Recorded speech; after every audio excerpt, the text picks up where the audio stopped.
আপনারা সকলেই সাক্ষী দিলেন দোজখের মালিক আল্লাহ, বেহেশতের মালিক আল্লাহ, এই পৃথিবীর মালিক আল্লাহ, কাবার মালিক আল্লাহ। তারে ভাই, যেটার মালিক আল্লাহ সেটা কি অন্য কেউ দেওয়ার ক্ষমতা রাখে না? শুধু ঠকাচ্ছেই না মানুষকে, যারা মুসলমান তাদেরকে শিরকি করাচ্ছে তারা।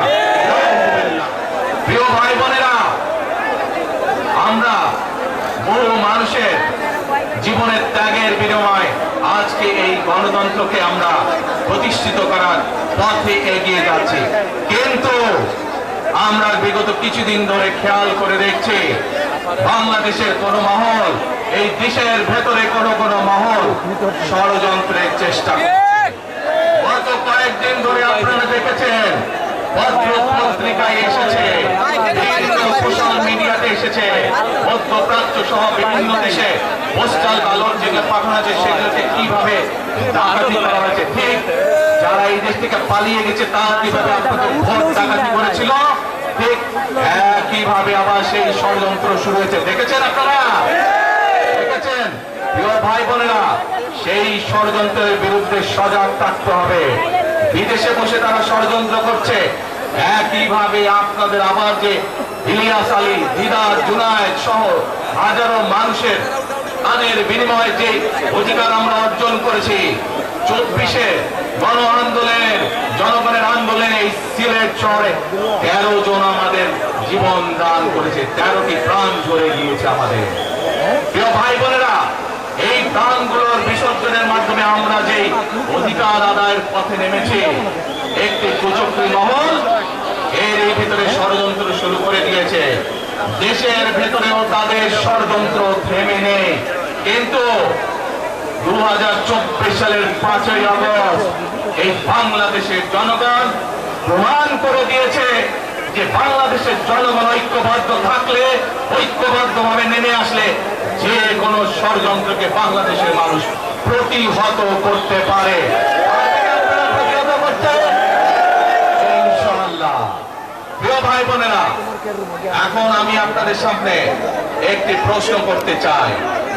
এইখান থেকে আমার সামনে যারা বসে আছেন, এর মধ্যে থেকে মুরব্বী যারা বসে আছেন, ওমরা বা হজ করতে গিয়েছেন, এরকম একজন হাত তুলেন, ওমরা বা হজ করে আসছেন, একজন মুরব্বী মানুষ, ওই যে লাল মুরব্বী, আপনি আসেন দেখি সামনে।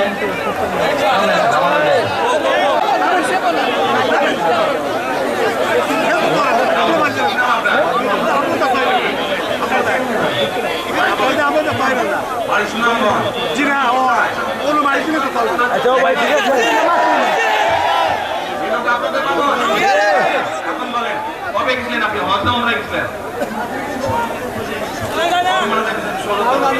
এখন আমাকে বলেন, আপনি তো উমরা হজ করে আসছেন, আপনি কাবা শরীফে গেছেন, কাবা শরীফের মালিককে বলে বলেন আল্লাহ, কাবা শরীফের মালিককে আল্লাহ। আমরা মুসলমান সবাই পৃথিবীর মালিককে আল্লাহ, এই সূর্য নক্ষত্র যা দেখি তার মালিককে আল্লাহ, বেহেশতের মালিককে আল্লাহ, দোজখের মালিককে আল্লাহ। আপনারা সকলেই সাক্ষী দিলেন দোজখের মালিক আল্লাহ, বেহেশতের মালিক আল্লাহ, এই পৃথিবীর মালিক আল্লাহ, কাবার মালিক আল্লাহ। তারে ভাই, যেটার মালিক আল্লাহ সেটা কি অন্য কেউ দেওয়ার ক্ষমতা রাখে না? তাহলে কি দাঁড়ালো? নির্বাচনের আগে একটি দল এই দিব ওই দিব বলছে, টিকিট দিব বলছে না, এবার মালিক মানুষ না।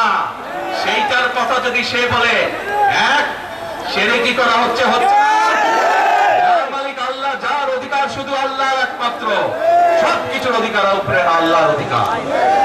কাজেই আগেই তো আপনাদেরকে ঠকাচ্ছে, নির্বাচনের পরে তাহলে কেমন ঠকাবে আপনাদেরকে? শুধু ঠকাচ্ছেই না মানুষকে, যারা মুসলমান তাদেরকে শিরকি করাচ্ছে তারা। প্রিয় ভাই বোনেরা, কেউ কেউ বলে অমুককে দেখেছে, অমুককে দেখেছে, এবারে একে দেখেন।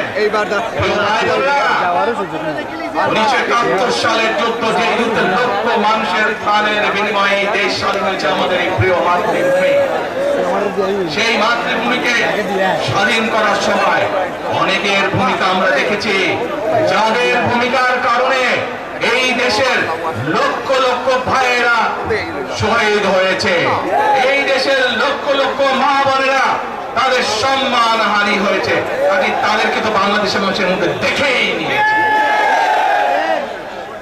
এখন প্রিয় ভাই বোনেরা, এই কুফরের বিরুদ্ধে, এই হঠকারিতার বিরুদ্ধে, এই মিথ্যার বিরুদ্ধে আমাদেরকে ঐক্যবদ্ধ হতে হবে। আমাদেরকে ওই যে টেক ব্যাক বাংলাদেশে থাকতে হবে। আমরা দেশকে স্বৈরাচার থেকে মুক্ত করেছি, এখন মানুষের অধিকারকে প্রতিষ্ঠিত করতে হবে। শুধু ভোট, শুধু কথা বলার অধিকার প্রতিষ্ঠিত করলে হবে না, মানুষকে স্বাবলম্বী করে নিজের পায়ে গড়ে তোলার ব্যবস্থা করতে হবে। প্রত্যেকটি মানুষ, বাংলাদেশের মানুষ যাতে ঠিকভাবে ভালোভাবে খেয়ে পয়ে বেঁচে থাকতে পারে, প্রত্যেকটি মানুষ যাতে নিরাপদে রাস্তায় চলতে পারে, সেই ব্যবস্থা করতে হবে। সেটাই হচ্ছে টেক ব্যাক বাংলাদেশ। আমরা বিগত 15 বছর দেখেছি, অমুককে বলে এসেছি, অমুককে ক্ষমতায় রাখার জন্য বলেছিল না, সেজন্যই বলেছি, দিল্লি নয়। আমরা দেখেছি যারা তারা কাদের সাথে লাইন দিয়েছিল, যাদের কথা একটু আগে বললাম, যারা মিথ্যা কথা বলে ঠকাচ্ছে মানুষকে, আমরা দেখেছি তাদের আস্তানা কোথায়। সেজন্যই বলেছি, যেমন দিল্লি নয়, তেমন পেন্ডি নয়, নয় অন্য কোনো দেশ, সবার আগে।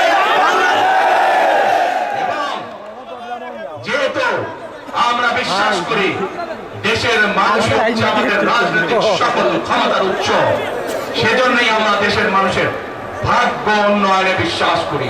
এবং সংক্ষেপে আপনাদের সাথে যেই কথা বললাম, শুধু ভোট এবং কথা বলার অধিকার না, বিএনপি চায় আপনাদের দেশের মানুষকে অর্থনৈতিক ভাবে স্বাবলম্বী করে তুলতে, দেশের নারী সমাজকে, মা বোনদেরকে, দেশের যুব সমাজকে, দেশের প্রত্যেকটি কৃষক সহ প্রত্যেকটি শ্রেণী পেশার মানুষকে বাংলা বিএনপি চায় আগামী দিনে ইনশাআল্লাহ সরকার গঠন করে প্রত্যেকটি মানুষকে স্বাবলম্বী করে